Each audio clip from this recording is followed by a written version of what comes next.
Without further ado, I'll welcome Gary Scharrer back up to talk to us more about the book, and he'll probably mention it, but there are some copies of the book here.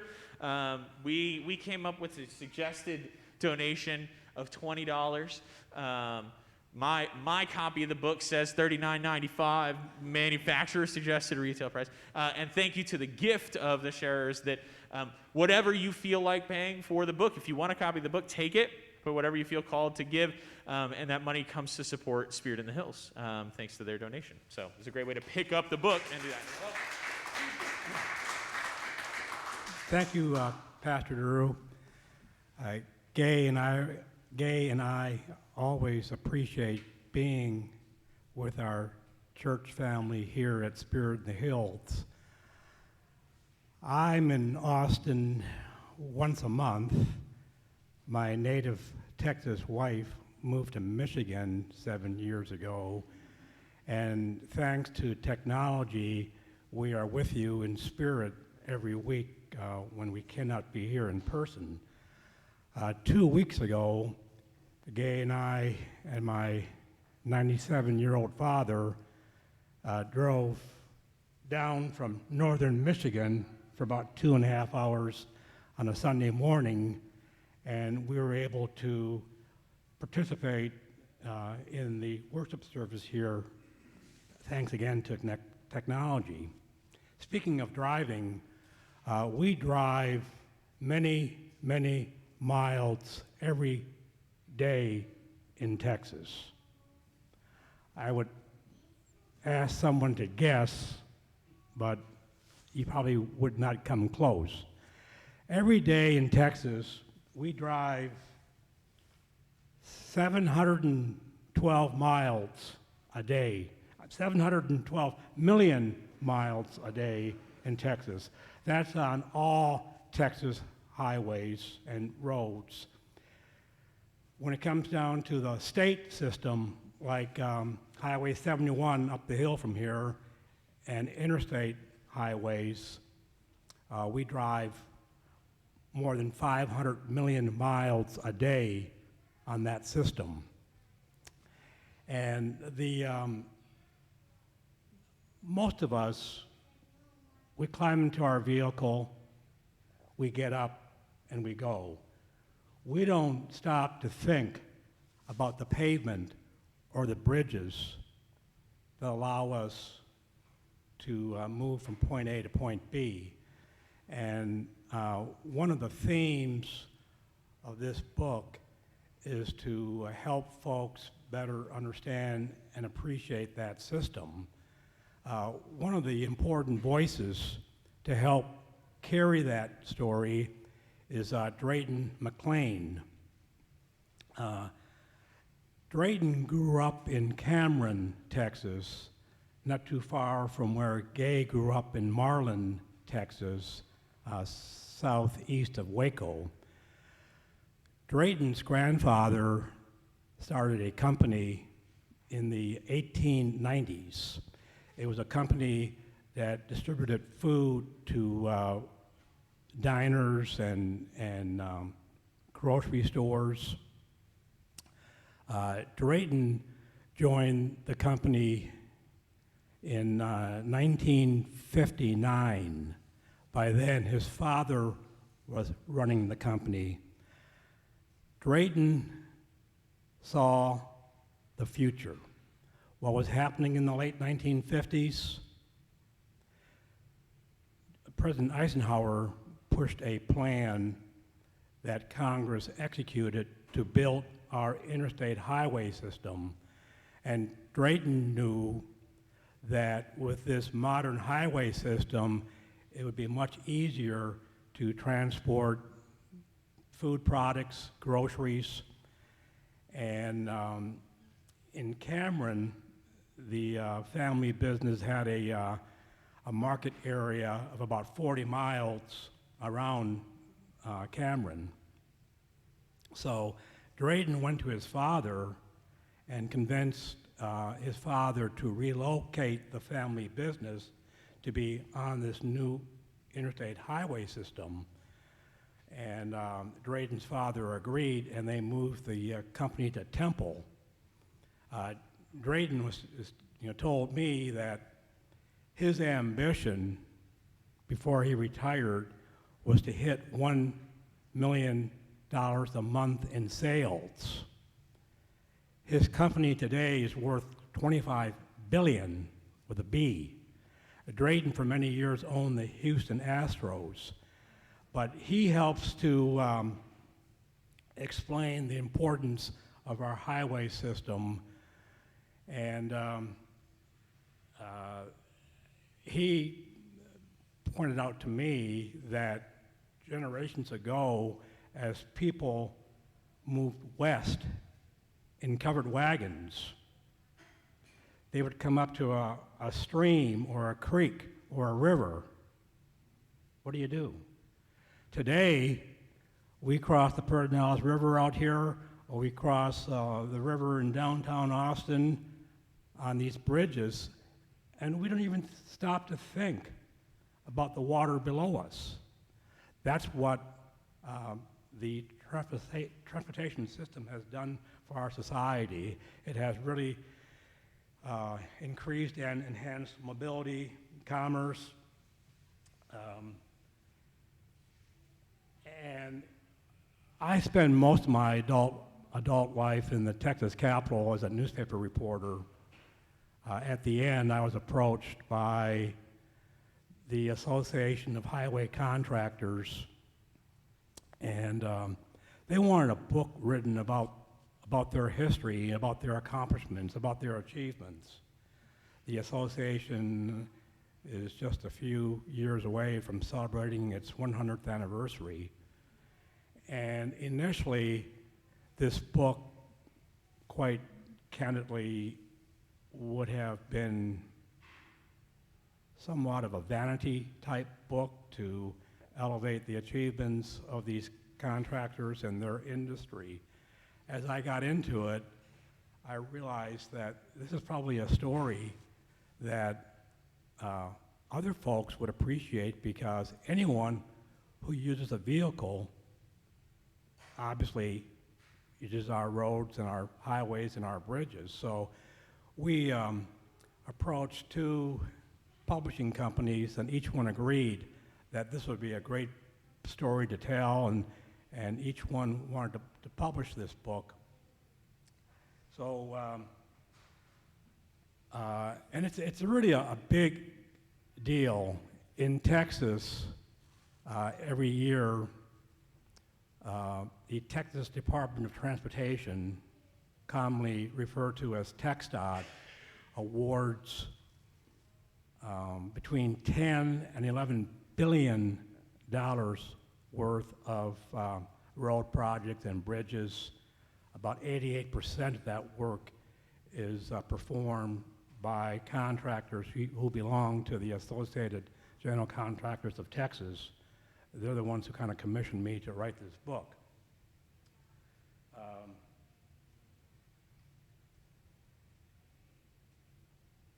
The book forward was written by General Tommy Franks. Gay is going to hand out some pictures. So when I mention names, I like to associate the name with the face. General Franks, four-star general, he was head of Central Command back during the 9/11 days. And President Bush asked the general to execute or to plan and execute what was later called the Afghan and Iraqi enduring freedom campaigns. You know, we were going to go after Osama bin Laden. We had him on the run in Afghanistan. We kind of had him trapped in the Tora Bora Mountains of Afghanistan. And I'm going to just divert here for a moment with a little side story. I shared this with Wally a few weeks ago. And at that time, I was wondering, you know, why are we going to go into Iraq? And you might recall that General Colin Powell addressed the United Nations, and he emphasized the weapons of mass destruction as the premise for going into Iraq, and General Powell would later regret that aspect of it. So a few years ago, Gay and I are deep into the Fort Davis Mountains with General Tommy Franks and his wife Kathy. There was no internet, no TV. Gay and Kathy went to bed much earlier than the general and myself. Tommy likes Jack Daniel's bourbon. So we're sitting there late into the night, and I spent all my life in the newspaper business, so I'm always curious, always asking questions. So one night, I asked him, after he had a few Jack Daniels, I said, Tommy, we had Saddam Hussein trapped in the corner under the hot glare of the international spotlight. Saddam Hussein was not going anywhere. Time was on our side. Why not give Hans Blix and his United Nations inspections team more time to find the weapons of mass destruction? The general processed that question, and he sat there for, it was a long period of time of silence. I knew he was trying to frame his response to that question, and finally he said, Gary, the only way I can respond to your question is by repeating it. So that told me what I need to know about that whole, well, in my view, a disaster going into Iraq.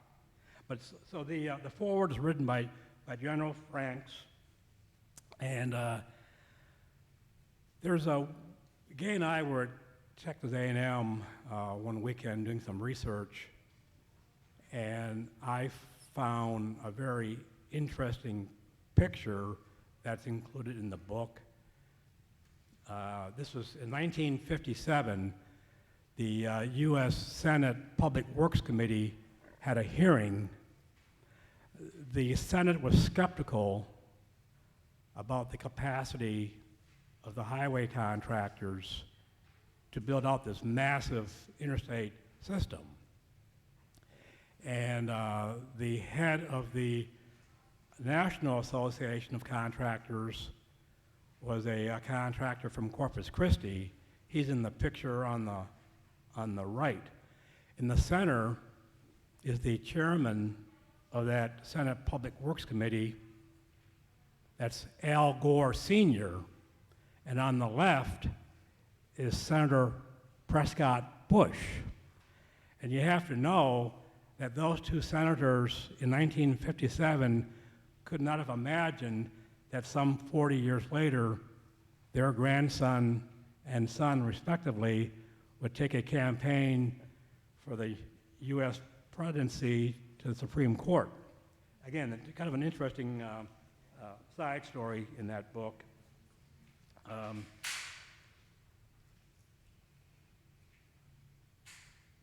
And readers will learn more about the inherent risks and dangers in the highway construction business. There's one major contractor in Houston.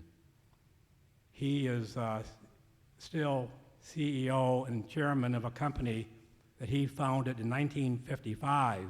He's 94 years old, and he's got 2,000 employees, and they have up to $2 billion worth of construction projects underway at any given time.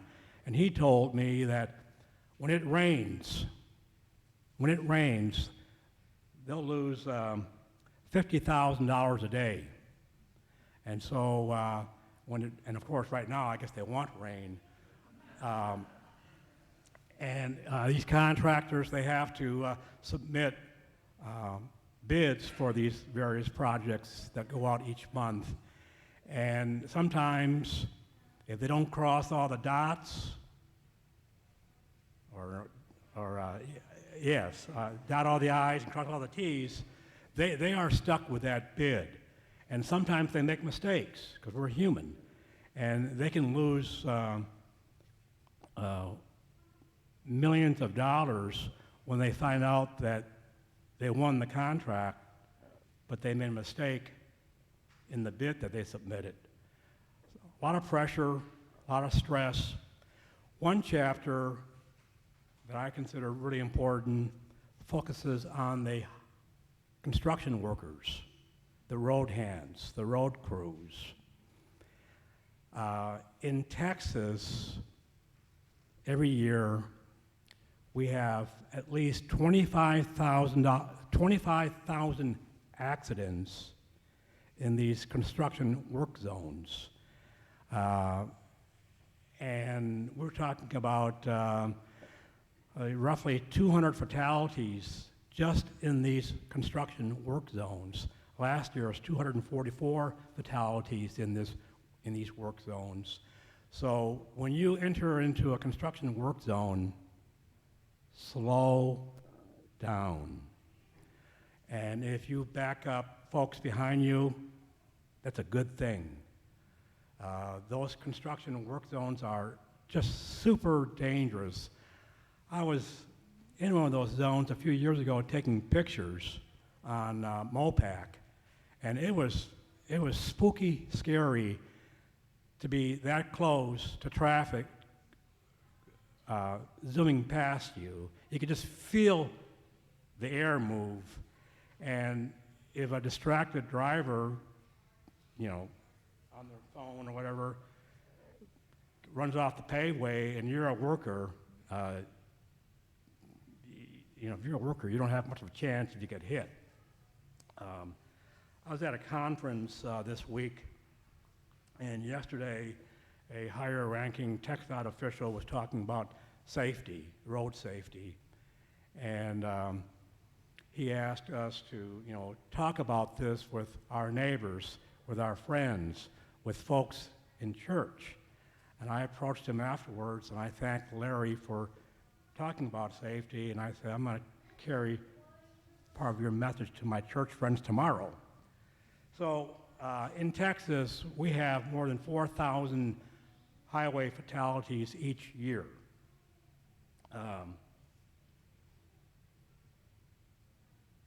And last year, 46%, almost half, of all road fatalities in Texas involved people who were not restrained. They weren't wearing their seat belts.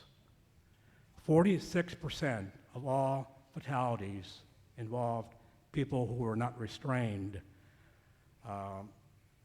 For a long time, about 90% of all motorists were wearing seat belts. That number dropped down to 89% last year, so we're going in the wrong direction. Speed was responsible for about a third of all our fatal accidents in Texas. So slow down, pay attention, and when you're in work zones, be extra careful, please. The opening chapter in this book sets the tone and the theme. It helps make the case that highways and bridges are essential in moving people and commerce. And again, we lead off with Drayton McLean, and his voice is sprinkled throughout the book in trying to make this story somewhat interesting and important. Remember, initially, this book was aimed for the highway industry. When we decided to take it to the public, it became somewhat of a hybrid. It's not the book that I would have written had it gone specifically and only for the industry. Neither is it the book or the story I would have told had it gone only to the public. I had to kind of balance both sides there. The closing chapter is a continuation and conclusion for the opening chapter and peeks ahead to our future world in transportation. Automated vehicles are not that far around the corner from us.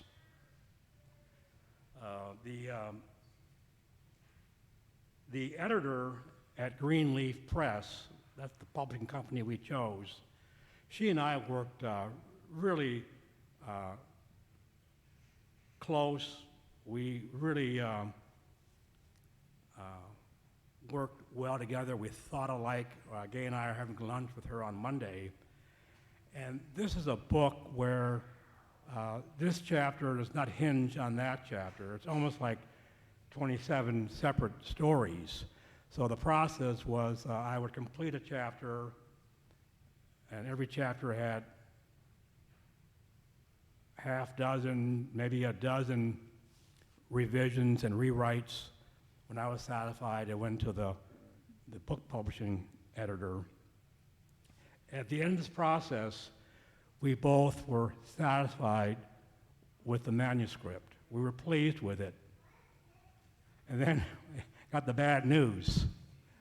We weren't careful in word count going through this process, and the final manuscript came in 200 pages too long. And I mean, I knew that we could not publish a 600-page book. This book is about 400 pages. And so we had to go through the painful and anguishing process of cutting. And in the process, I had to cut anecdotes, had to cut color, but it had to be done to get down to 400 pages. Again, the bottom line is that you will learn more about the roads and the bridges that you use every day.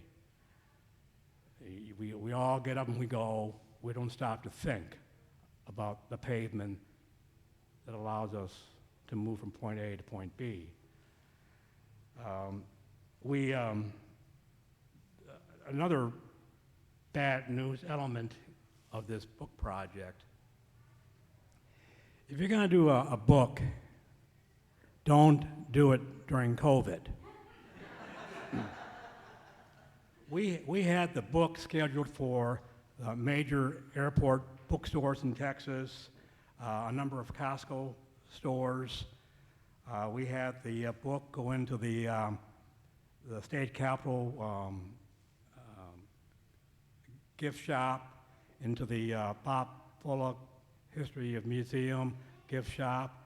But when the Capitol is closed to the public, when the Bullock Museum is closed to the public, you're not going to move many books.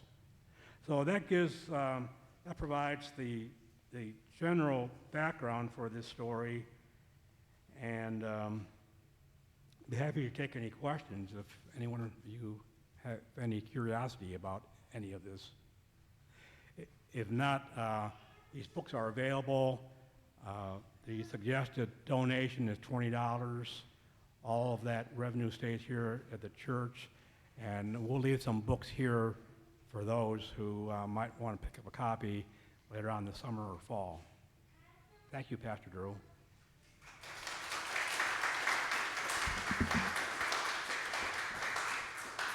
Yeah, thank you, Gary. I hope you'll check it out and thumb through it and things. And like Gary said, we'll have a few copies as we go. One of my favorite things is I have sort of perused the book.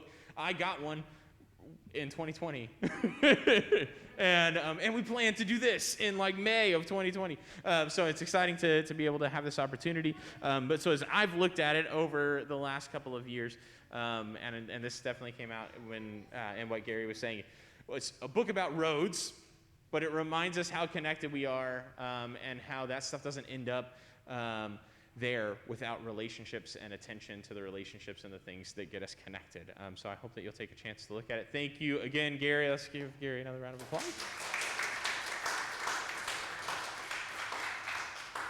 And go in peace. Love your neighbor even when you're behind the wheel. Thanks be to God.